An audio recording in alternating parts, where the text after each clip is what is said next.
এটা হচ্ছে আমাদের হিন্দু ধর্মীয় একটা বড় উৎসব। এটা নাঙ্গলবন ব্রহ্মপুত্র নদে স্নান করা হয়। এখানে স্নান করলে পুণ্যার্থীরা পুণ্য সঞ্চয় করে।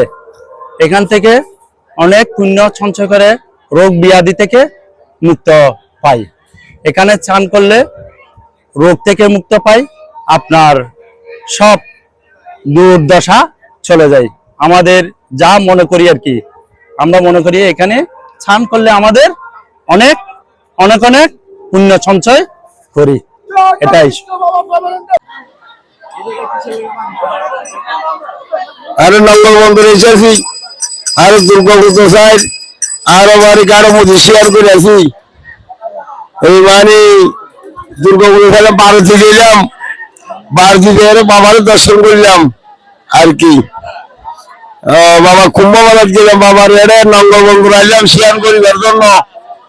হরিবল হরিবল হরিবল হরিবল। আমরা হচ্ছে পাপ মোচনের জন্য এখানে গঙ্গা স্নান করতে আসি, যাতে সব পাপ ধুয়ে যায়। এই জন্য এখানে একটা তীর্থস্থান আসি প্রতি বছরই, ভালো লাগে। এই জন্য হিন্দু ধর্মের একটা বড় তীর্থস্থান এখানে।